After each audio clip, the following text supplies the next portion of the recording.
solo quiero contar algo. Me siento Carlos Vera con un cojín. A ver, así. Es que ya estamos así como que más. Ya. Tú empieza. 1, 2, 3. ¿No? 1, 2, 3. Amigas y amigos, nuevamente estamos por acá y mientras conversamos, hemos decidido ya también empezar a hablar de ciertas cositas y lo que siempre decíamos desde el inicio, hablar de estas cositas que también importan o que son de preocupación también. Se vienen un par de capítulos cargados de contenido con invitadas y también sobre temas que nos están entrecruzando a todos.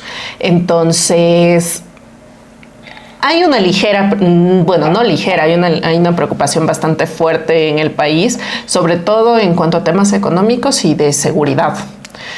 Y creo que es mucho más evidente con el pasar de todo este tiempo, ¿no? Entonces, por ahí queremos también abordar sobre todo este proceso que estamos viviendo por acá. Y cómo a través de estas diferentes crisis nosotros las empezamos a normalizar y sobre todo empezamos a normalizar la violencia que vivimos. Y lo que queremos evidenciar con el tema de hoy es: hay violencia en escuelas, hay violencia incluso en los colegios, en universidades, en los trabajos, en las propias calles, y queremos ir desmenuzando un poco todo eso.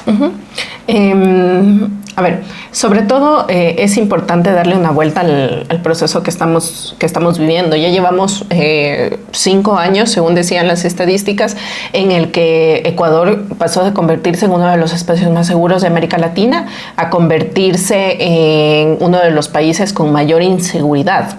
Entonces, durante todos estos 5 años creo que hemos pasado por toda esta rueda de emociones, ¿no? En donde lo primero nos afectaba muchísimo, hablábamos o los medios de comunicación giraban en torno a los problemas de seguridad que estábamos teniendo, y de alguna manera toda esa visibilización y todo ese proceso como que ha ido disminuyendo. Y claro, entendemos que es parte del proceso de normalización. De alguna manera hemos aceptado el vivir de esta manera. Y lo justificamos porque así nos lo presentan a nosotros en los noticieros. Uh-huh. Es que la Constitución no garantiza solo los derechos de los delincuentes, es que un montón de cosas. Entonces no creo que está bien. Ecuador ha sido uno de los países que tiene más constituciones, son 20 constituciones las que hemos tenido, y no se trata precisamente de eso. Mientras más leyes hay, no significa, no es 100% una garantía de que el país va a ser más seguro, uh-huh, sino cómo nosotros, desde nuestros espacios, cumplimos con la ley. Uh-huh. Y mira, solamente para hablar un poquito más con un poquito de cifras, yo leo muchísimo los reportajes que hacen en YK City, y ellos sacaron un reportaje titulado Ecuador ya no existe, y entre las cifras que ellos presentan, ellos mencionaban que, a ver, se me perdió exactamente. Ellos mencionaban que en menos de 5 años pasamos de ser uno de los más pacíficos, de los países más pacíficos de América Latina, a encabezar la lista de homicidios por cada 100,000 habitantes. 2024 cerró con 38.8 homicidios, si no me equivoco. Cada 100,000 habitantes. Cada 100,000 habitantes. Es decir, que un ecuatoriano fue asesinado cada hora y cuarto. Y 2025 vamos a superar esa cifra. Uh-huh. Ya para lo que estamos octubre y ya la hemos superado. Uh-huh. Y claro, aquí viene este proceso de diferenciación y de cómo aprendemos ellos lo ponen acá y dicen, hemos aprendido a habitar en otro país. No sé si te pasaba, y yo recuerdo una conversación que teníamos hace años con algunas personas más. Estábamos nosotros, me acuerdo que estábamos comiendo por aquí cerca a Yaguarcuna, y se nos acerca una moto. No sé si te acuerdas de ese momento. Nosotros estábamos sentados conversando bonito, estábamos un grupo de unas 4 personas aproximadamente, y una moto se acerca, y la reacción instintiva de todos nosotros fue agarrar bolsos, agarrar celulares, porque ya tienes ese miedo, ¿no? Vives y te acostumbras con ese miedo. Sí, y a pesar de que, perdón, aquí en Loja no es tan visible la violencia como es en otras ciudades del país, en otras provincias. Entonces, a pesar de eso, uno ya no se siente seguro en las calles, ya no es como antes, que tú caminabas en las noches. Y tal vez aún no pase nada aquí en Loja, pero ya es ese sentimiento de que no estás segura, de que mejor mira un taxi y avisar que ya llegamos. Y yo quiero acotar algo que nos contaron hace un tiempo, que incluso están vacunando en los colegios. Te piden $1 para no rayarte la cara, para no hacerte nada en los recreos. Entonces, ¿qué control estamos teniendo para nuestros jóvenes? Porque si bien nosotros ya somos adultos, va a venir una nueva generación atrás de nosotros que van a ser quienes tomen las decisiones en tema de votaciones y en tema de qué hacemos como sociedad. Claro, y mira, lastimosamente, y justamente yo tenía por acá preparado cómo afecta el tema de la violencia en cuanto a las escuelas. Yo no sabía de esto que tú mencionas. Aquí en Loja. Aquí en Loja. Aquí en Loja, sí, ese es un caso de aquí en Loja. Mira, yo como experiencia, yo daba clases en una institución que es en línea, ¿ya? Entonces yo me pude relacionar con estudiantes de varios lugares, de varios sectores del país, y a través de este proceso conoces diversas realidades. Y nosotros trabajábamos un proyecto que nosotros debíamos presentar al finalizar cada uno de los semestres. Y yo conversaba con uno de los alumnos que me había tocado asesorar. Este era un alumno de Esmeraldas, perteneciente a la Federación Chachi.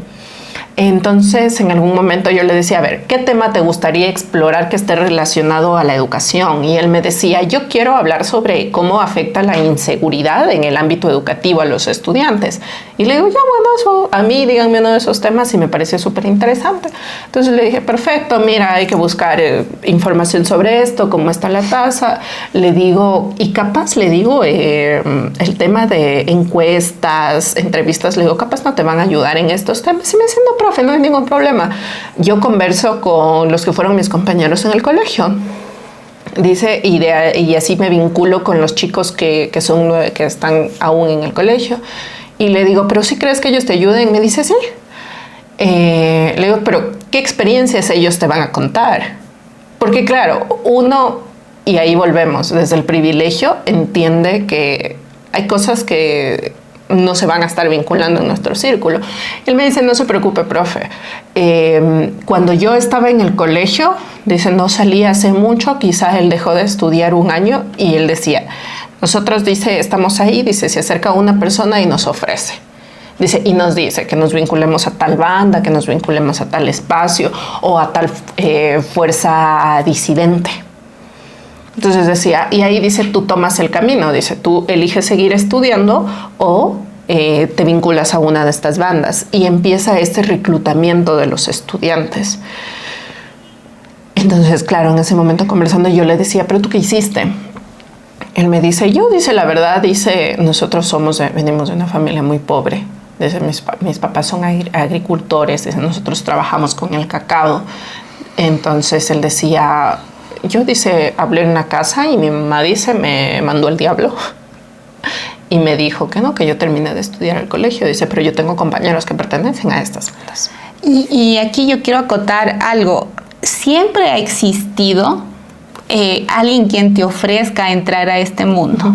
Ya sea al tema solo de consumir o al tema de pertenecer a la banda. Pero, ¿cuál es la diferencia? ¿O cuál crees tú que es la diferencia? Porque yo creo que hay dos cosas. O no tenemos suficiente presupuesto para tener personas que puedan guiar a los chicos en las instituciones, o hay gente y no le interesa y ya no se preocupa por eso.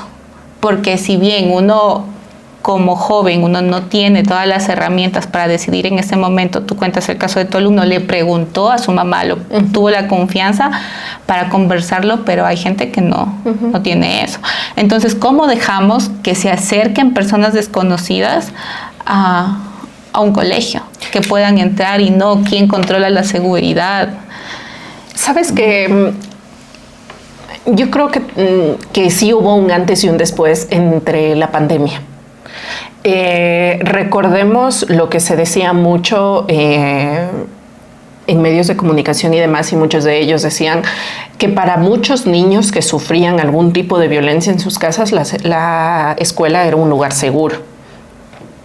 ¿Qué pasa después de la pandemia? Que este espacio se empieza a romper y como se rompe, se fractura este espacio, hay mucha deserción estudiantil, sobre todo en algunos espacios particulares del país. Entonces existe esta ruptura y algunos estudiantes volvieron a estudiar después de la pandemia y otros estudiantes no volvieron. Aquí ya se empieza a agudizar un problema, los problemas sociales que estamos atravesando, pero también con esta ruptura ya vino todo un proceso de, yo creo que el sistema de educación empezó como que a desfallecer en ciertas cosas. Es que aquí, y también vamos a hablar algo de, conforme a lo que tú decías, ¿qué pasa cuando el niño dejó de estudiar? Los papás tienen que salir a trabajar y el niño se queda con el celular en redes sociales en la casa solo. Entonces es muy fácil que sea presa de estas bandas. Entonces es un tema muy fuerte esto de cómo la violencia está afectando directamente a nuestros adolescentes, a los estudiantes. Y lo más alarmante es que han habido fallecidos, claro, o sea, víctimas de violencia como sicariato con el uniforme. Entonces es súper alarmante para mí lo que está pasando y es lo que hemos normalizado. Ahora decirle a nuestros niños y adolescentes, tienes que cuidarte, cambiarlos de colegio porque no, o sea, tampoco hay dinero como para pagar el $1 diario que dicen que hay que pagar en el recreo, pero eso es lo que queremos, seguir normalizando y decirles, no, sabes qué, mejor te cambio de colegio, cuando en otro colegio tal vez pasa lo mismo. Y en los colegios hay temas de consumo, hay temas de microtráfico, y no me van a decir que tú no te das cuenta cuando hay un adolescente. Solo cuando uno llega al trabajo y lo ve a un compañero que está un poco mal, uno ya sabe que algo le está pasando y se acerca a preguntarle. Entonces sí creo que es esta falta de solidaridad que hay y que todos creemos que está bien.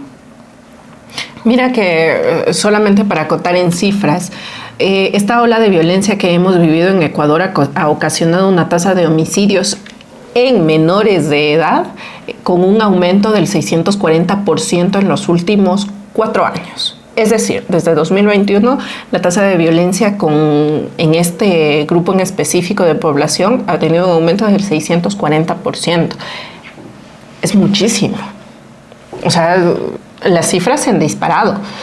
Y sí, solamente en el 2023, entre enero y octubre, hubo 248 homicidios en niños de entre 0 o 4 años. ¿Y qué pasa? Hace algunos años tú escuchabas y decías que falleció un niño producto de un confrontamiento y era estas típicas balas perdidas que cobraban la vida de una guagua. Y te alarmabas y decías, chuta, qué pena, ¿cómo va a pasar esto? Y se generaba un diálogo, una conversación alrededor de ello. Hoy en día tú escuchas que cierta persona falleció y ya no te impactas. Y ojo que ahora en los sectores como Guayaquil, que es uno de los más azotados por la violencia, entran a las casas y matan a familias enteras por el tema de las vacunas. Entonces ya nadie se siente seguro en su casa. Hay barrios enteros que están deshabitados porque han entrado las bandas y te piden dinero para estar seguro dentro de tu propia casa. Y claro, eso es lo que también se mencionaba en uno de los reportajes que leíamos.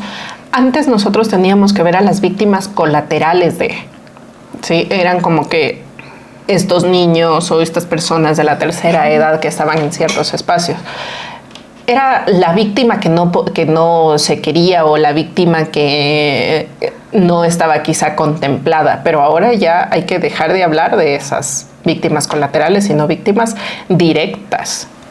¿Y hasta cuándo vamos a aceptar que nos digan es fuego cruzado entre bandas? Uh-huh. Si nos dicen los medios y las cifras del gobierno que están capturando a altos mandos, también debe ir de la mano con cómo los volvemos a reintegrar a la sociedad, a la gente que cayó en estas bandas. Entonces, si nosotros solo nos dedicamos a capturar a los presuntamente cabecillas de todas estas bandas, pero no mejoramos la educación, no mejoramos la salud, simplemente lo quitan a un cabecilla y sube otro, se pelean y se arman dos bandas de los que antes eran del mismo bando. Entonces vamos recreando todo esto y no hay un Estado que diga basta, porque si bien es cierto nosotros podemos hacer lo humanamente posible desde nuestros espacios, hablando con nuestros adolescentes y con nuestros niños,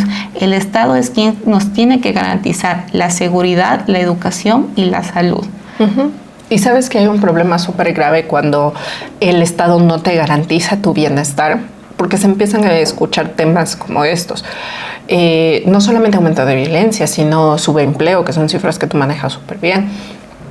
El tema de deserción estudiantil. Lastimosamente, el hecho de que decaigan los servicios de educación, de salud, que decaigan todos esta parte que el Estado debería garantizarnos, te acarrea problemas a futuro, no es solamente para hoy. Porque, por ejemplo, ¿qué haces con todas esas personas o con todos esos niños que desertaron en su etapa primaria o secundaria? ¿Qué pasa si estas personas están aliándose en toda esta guerra de bandas que estamos viviendo ahora? Seguramente van a ser personas que a futuro van a seguir colapsando el sistema penitenciario. Que ya no da más. Que ya no da más. Entonces, mira, nosotros teníamos una cárcel en Loja que estaba bastante tranquila hasta cierto punto. Pero ¿qué pasó desde un tiempo acá? Explotó todo un proceso que se ha estado viendo que básicamente las cárceles no están siendo manejadas por el Estado. O sea, ya ha colapsado. Y yo creo que la manera o no es la respuesta el hecho de construir más cárceles, sino mejorar el sistema que ya tienes, generar una verdadera reinserción social. Y también nosotros como ciudadanos estar conscientes de que no es que estas personas están alejadas de nosotros o que a nosotros nunca nos va a pasar. Con estas cifras de violencia, cualquiera de nosotros da un mal paso y hay una bala perdida que nos puede quitar la vida. Entonces, sí, con lo que tú decías de las cárceles, y aquí en Loja todo el mundo se alarma porque Loja es una ciudad relativamente tranquila. Pero ¿hasta dónde decimos que es tranquila? Porque vivimos en un barrio seguro. Entonces, retomando, si no tienes un verdadero proceso de reinserción social, o sea, ¿qué esperas de las cárceles? Y mira que ya que estamos hablando de eso, lo bueno de Loja, que sea pequeño, que también conectas con redes y conoces el trabajo que está haciendo varias personas. Por ejemplo, había un espacio de teatro que se estaba dando aquí en la cárcel de Loja. Y de alguna manera serían esos espacios los que se debería seguir incorporando, ¿no? Al menos con ciertas personas que cumplen ahí su pena de privación de libertad. Porque si tú no haces un verdadero proceso educativo, cultural y social, definitivamente el proceso seguramente no va a servir y se va a quedar estancado. Claro, ahora hay gente que entra a la cárcel por un delito menor y sale y reincide.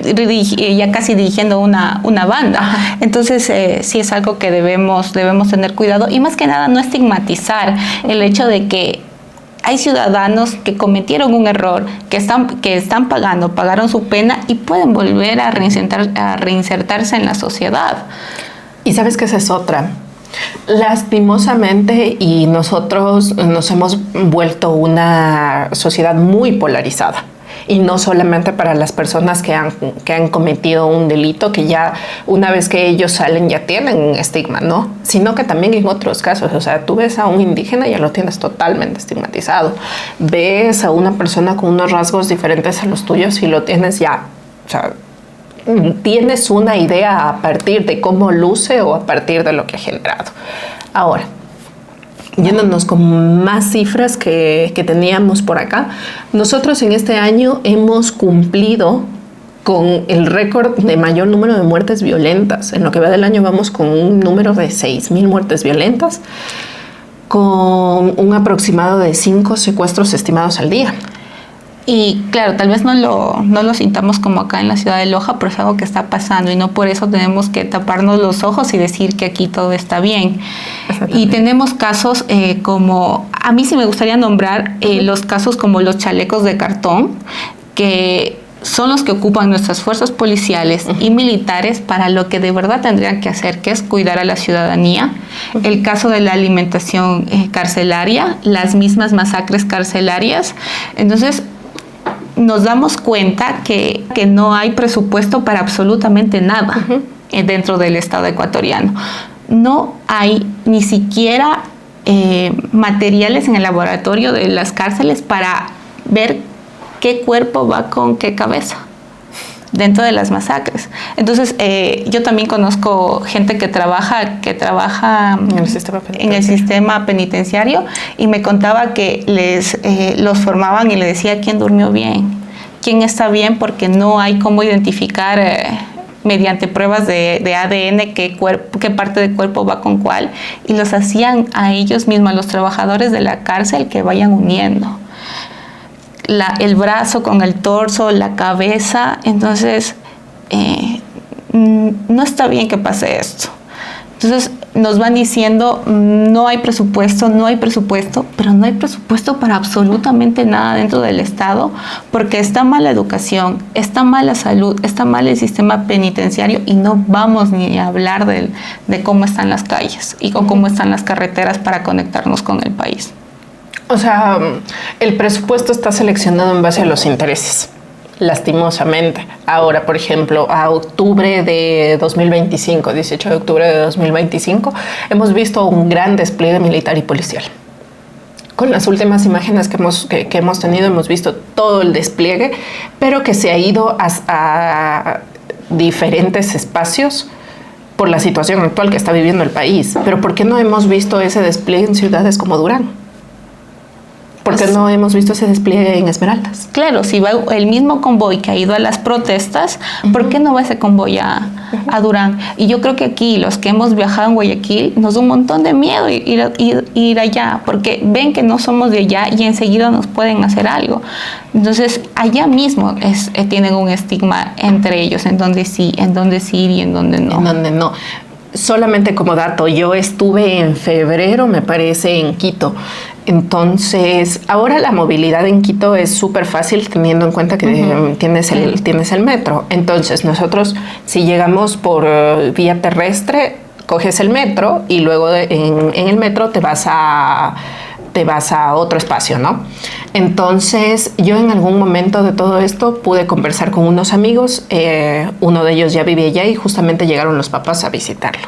Entonces, estábamos conversando mientras desayunábamos y ellos decían, el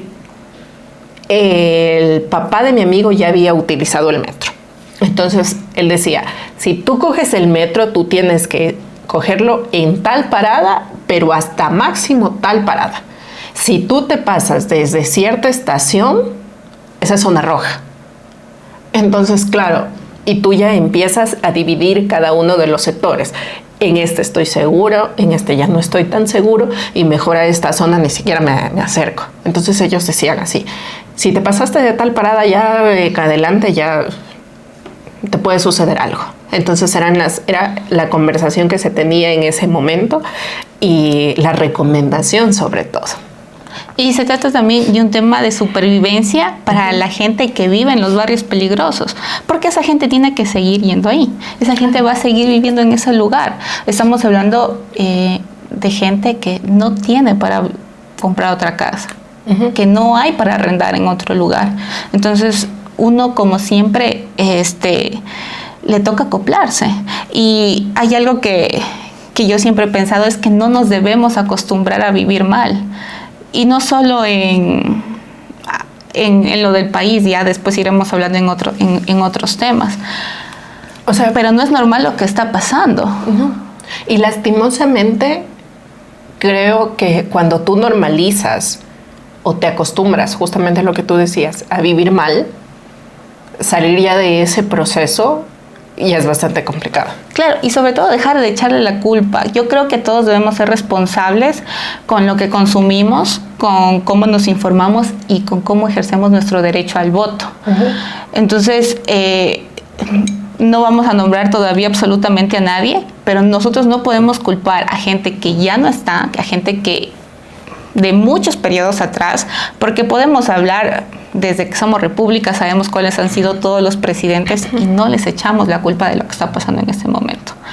¿Por qué? Porque ya cada mandatario tiene su periodo y tienen un plan de gobierno que le presentan al principio el CNE. Entonces, ¿por qué se han destituido ciertos presidentes? Porque la Asamblea tiene la potestad de votar porque no cumplen el plan que le están dando al CNE. Entonces, sí tenemos que también darnos ese tiempo en cada votación en ver qué estamos haciendo, no solo porque nos dicen en redes sociales, porque el marketing es hermoso. Hacer lo que estamos haciendo aquí, arreglarnos, poner todas las luces y las cámaras para grabar, es una realidad, pero no es la realidad de la que vivimos todos los días. Lastimosamente no. Ahora, hay que entender que las zonas populares o estos espacios en los que terminan siendo más afectados. No sé si has escuchado esto de la doctrina del shock. Sí, pero cuéntanos más. Y creo que estamos en un espacio en este momento en que toda la gente, si ustedes se meten a redes sociales, dicen es que la doctrina del shock, la doctrina del shock.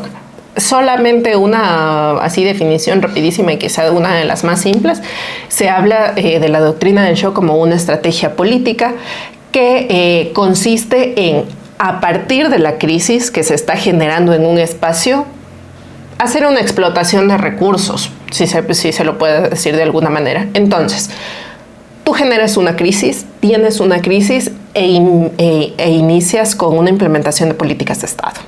Entonces, ¿qué es lo que está pasando? Y yo desde el 9 de enero de 2024 creo que entendí que esta percepción de una doctrina del shock es bastante aplicable para nosotros. En el 9 de enero de 2024 todos nos aterrábamos viendo lo que estaba sucediendo en TC. Yo me acuerdo que ese día lo primero que hice fue, cuando nos compartimos los enlaces, fue llamar al resto de gente, mira lo que está sucediendo, porque nadie trabajó ese día. Claro, y recuerdo que sí hubo un momento en el que yo me asusté y dije, ¿qué nos está pasando? Mira lo que nos está pasando. Y la gente se empezó a alocar, fue a los supermercados. Fue una noche de bastante preocupación. Y claro, recuerdo que de donde yo vivía, al frente tú veías como se incendiaba un carro. Y se hicieron varios puntos como que para generarte ese miedo. Al día siguiente yo ya como que intentando pensar e intentando razonar, y había una persona que me decía, esto es planificado. Me decía, esto es planificado, esto se planificó para que se vea de esta manera. Y me decían, es un atentado de falsa bandera. Entonces, claro, luego tú ya empiezas a ver todo lo que vino después, y sí hubo un proceso. Ajá. Hubo varias medidas que se empezaron a explotar a través de ello, y se ejercieron ciertas políticas, ciertos estados de excepción. No sé si en ese momento fue el tema del IVA también. Sí. Pero no ha habido cambios. Es que eso es lo que íbamos. No hay una sola rama del Estado que tenga su presupuesto completo. No hay asignaciones a los municipios. Y yo recuerdo mucho aquí en Loja que ciertos alcaldes hicieron una rueda de prensa y tú te metías a leer los comentarios y los comentarios eran vagos, solo quieren dinero. es que sí, el gobierno es quien tiene que asignar el presupuesto a los municipios y a las prefecturas y a partir de ahí se pagan los sueldos. Y van a decir, es que todo se paga en sueldos. Sí, pero eso es otra discusión. No porque más se vaya en sueldos, no tenemos que pedirles asignación, porque hay gente que va 4 meses sin sus pagos. Y todos aquí trabajamos por un sueldo. No es que vamos al trabajo porque nos sobra dinero, vivimos del día. Entonces, solo quiero que los que nos están viendo se imaginen qué harían si no les pagan por 4 meses. ¿Cómo van a sobrevivir? Y otro dato que lo quiero dar, que lo estuve escuchando en estos días, no lo tengo exactamente, pero la mayor parte de la población ecuatoriana hace compras del mercado con tarjeta de crédito y la difiere. Y en educación financiera, o si tuviéramos una educación financiera sana, eso es lo peor que se puede hacer. Porque la comida, el combustible, todo lo que tú usas para transportarte dentro del mes es algo que te debería alcanzar con lo que tú ganas. Exacto. Entonces son cosas que van siguiendo y a veces es muy fácil lanzar un comentario en redes sociales y no sabemos por qué las personas están pidiendo lo que están pidiendo. Porque estos alcaldes hacen una rueda de prensa hace unos días para pedir la asignación del gobierno. Hay proveedores que no pagan, hay proveedores a los que no se les cancela. Y por eso ahora es un estigma trabajar con el Estado. Y solo los que tienen de verdad la capacidad financiera para aguantar que no te paguen un contrato por 6 meses son los que contratan y empezamos a ver este monopolio. Es que lastimosamente, a ver, y yo no sé, yo creo que esa va a ser la pregunta de discusión, aprovechando ahí también para que dejen sus comentarios. ¿Nos estamos convirtiendo en un Estado fallido? Yo creo que sí. Yo creo que a partir de que todo el mundo ya no le importa la seguridad del otro, sino solo la suya, y si tú estás mal y a ti te matan, a mí no me importa mientras yo esté bien por acá. Yo creo que sí somos un Estado fallido. Y claro, y si no somos, estamos en camino. Cerca. Y claro, yo siento también que de alguna manera ha empezado un retroceso en ciertos derechos que se han alcanzado. Entonces, y yo creo que por ahí hay muchísima tela que cortar y seguramente habrá que conversarlo con alguien que maneje suficiente bien el tema o esté completamente empapado, pero sobre todo en temas de trabajo y en los beneficios que se ha alcanzado para los trabajadores, retroceder en ese aspecto. Y llamarle emprendedor a una mamá que vende colas en la calle, que vende pasteles, que vende caramelos, no es emprendimiento. No. Y que Loja sea una de las provincias con más altos estándares de emprendimiento no habla bien tampoco de la provincia. Tampoco de la provincia. Y ojo, en Ecuador, como dato, el emprendimiento es emprendimiento forzado. Es porque ninguna de estas personas lograron conseguir un trabajo con todos los procesos de ley y que tampoco es un sueldo que les puede abastecer. Y no satanizamos el emprendimiento absolutamente para nada, es más, lo apoyamos, pero hay que ver hasta dónde es porque nosotros nos sentimos cómodos haciendo algo nuevo y tenemos la seguridad de que tenemos estabilidad económica en casa o hasta dónde es porque ya no tengo nada más que hacer, porque no encuentro un trabajo estable y no encuentro un sueldo fijo. Y lastimosamente, o sea, creo que a partir de la violencia o este estallido de violencia que hemos tenido, también se ha dejado ver varios fallos en el sistema. Y ahora quizá estamos atravesando el tema de la educación.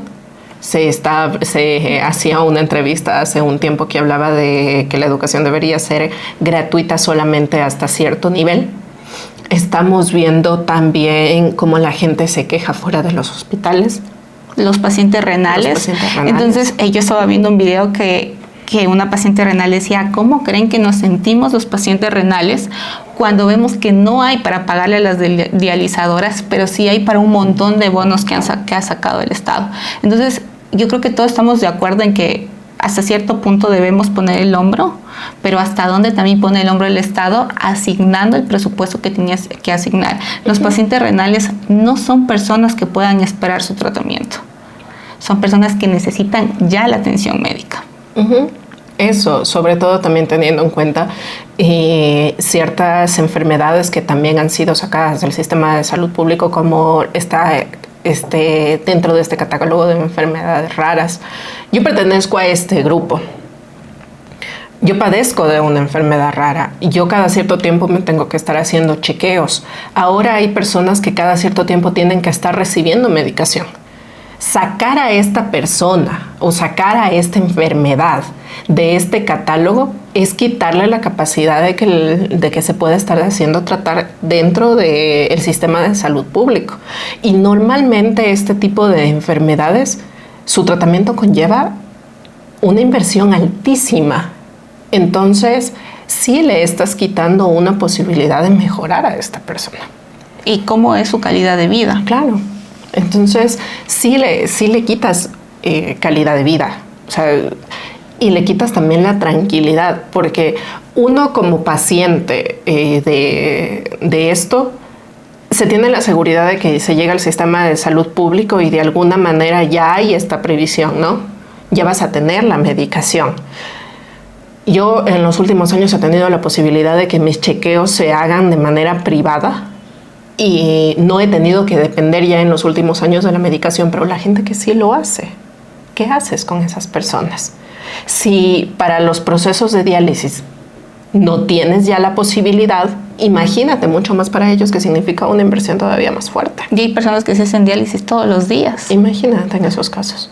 Entonces sí, creo que son muchas cosas de las que podemos hablar, pero como lo dijimos al inicio, no tenemos que normalizar. Y el hecho de que pacientes renales tengan que estar haciendo marchas dentro de todo el país es una forma de violencia hacia los ciudadanos. Y es algo que no debemos normalizar. Y no debemos esperar a que nos pase a nosotros para tener empatía, o esperar a que tener o trabajar con alguien que necesita un tratamiento para decir, no, es que sí, el Estado debe hacer algo. No, siempre debemos saber que nosotros somos los mandantes del Estado. Por eso nosotros ejercemos el derecho al voto. Entonces, yo creo que es algo que se nos olvida, la verdad. Sí, se nos olvida bastante también. Creo que hemos normalizado también el hecho de que para nosotros democracia es únicamente ir a generar nuestro derecho al voto. Y tener el papelito del CNE y ir a votar porque sí, porque si no te cobran la multa. Yo me pregunto cuántas personas irían a votar si el voto ya no fuera obligatorio. Y yo creo que ahí veríamos también cuál es la capacidad de confianza que nosotros ya tenemos para la institución pública. Así que yo creo que ya para ir cerrando, anclando el tema de salud, que preocupa muchísimo también con el tema de la violencia, que no se nos olvide cada uno de estos espacios en donde, o estos hospitales que en algún momento no han podido ejercer o no han podido brindar sus servicios de salud porque están siendo manipulados por bandas. Y no sé si recuerdas que a partir de que ya no hay ni siquiera alimentación para los médicos, ellos les está tocando poner de sus bolsillos. A ellos también los vacunan. No hay absolutamente nada ni en el IES ni en los hospitales. Les toca mandar a los pacientes a comprar, y como son cosas que se denuncian. Y obviamente el gobierno, ¿a quién le va a caer? A los médicos. Ahora les da miedo mandarte una receta. Buscan papelitos y te escriben a escondidas y te dicen, mire, vaya a comprar. Claro. Y lastimosamente nosotros estamos viendo cómo todas estas cosas están sucediendo y no estamos haciendo nada. Y no tienes que estar a favor de la protesta para decir que vas a hacer algo, pero tienes que estar consciente de qué es lo que está pasando y a raíz de qué es lo que está pasando. Así que bueno, yo creo que más espacio para la reflexión en este momento ha sido para desfogar todo esto que hemos tenido y que hemos estado aguantando, y yo creo que es súper importante que nosotros ya como ciudadanos también empecemos un diálogo a partir de la responsabilidad sobre todas las cosas que nos están sucediendo. Y un diálogo con respeto. Exacto. No todos vamos a pensar igual y está bien y qué bonito, porque eso enriquece a la población, pero sí tenemos que llegar a consensos. Salud, educación, seguridad, vialidad son cosas que no son negociables. Exacto. Entonces, siempre es importante pensar o ver más allá del metro cuadrado en el que estamos y seguramente pensar que si yo me la estoy pasando medianamente mal, quizá hay alguien afuera que la está pasando peor. Y por eso de que quizá hay alguien afuera que la está pasando peor, empezar a ser empático sobre cada uno de los procesos que nosotros avanzamos. Eso es todo por hoy. Les mandamos un abracito y nos vemos en el próximo episodio. Un besito a la cámara. Chao, chao.